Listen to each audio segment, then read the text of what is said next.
بہترین انسان عمل سے پہچانا جاتا ہے، کیونکہ اچھی باتیں تو دیواروں پہ بھی لکھی ہوتی ہیں۔ جو آزمائش کے وقت صبر کرتے ہیں وہ اللہ کے بہت قریب ہوتے ہیں، کیونکہ صبر میں شکوہ نہیں ہوتا، صرف خاموشی ہوتی ہے، اور اس خاموشی کا شور صرف خدا سنتا ہے۔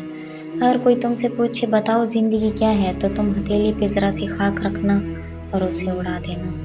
جب لوگ غصے میں ہوں تو ان کی بات غور سے سنا کرو، کیونکہ اصل حقیقت تب سامنے آتی ہے۔ منزل پانا تو بہت دور کی بات ہے، غرور میں رہو گے تو راستے سے بھی بھٹک جاؤ گے۔ یہ دنیا بھی کتنی عجیب ہے، ایماندار کو بے وقوف، بے ایمان کو عقل مند اور بے حیا کو خوبصورت کہتی ہے۔ دوسروں کے اچھے ہونے کا انتظار مت کرو، بلکہ انہیں اچھا بن کر سکھاؤ کہ اچھا انسان کیسا ہوتا ہے۔ جب تم کسی کو اکیلا دیکھو تو سمجھ جاؤ کہ وہ ایک سچا انسان ہے، کیونکہ بھیڑ ہمیشہ منافق کے ساتھ ہوتی ہے۔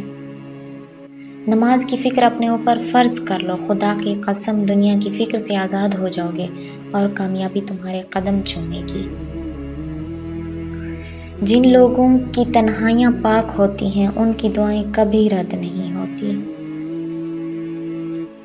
زندگی میں خود کو کبھی کسی انسان کا عادی مت بنانا، کیونکہ انسان بہت خود غرض ہے۔ جب آپ کو پسند کرتا ہے تو آپ کی برائی بھول جاتا ہے، اور جب آپ سے نفرت کرتا ہے تو آپ کی اچھائی بھول جاتا ہے۔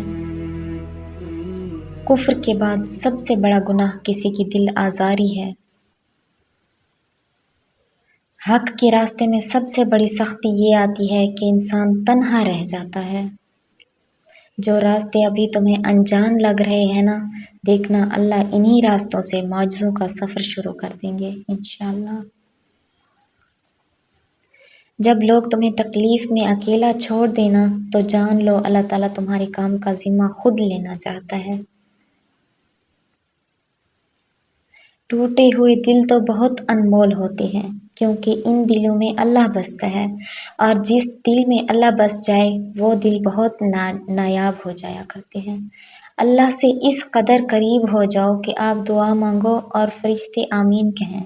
محبت اور دوستی یہ دونوں چیزیں ہر طوفان کا سامنا کر سکتی ہیں، مگر ایک چیز ان دونوں کے ٹکڑے ٹکڑے کر سکتی ہے، وہ ہے غلط فہمی۔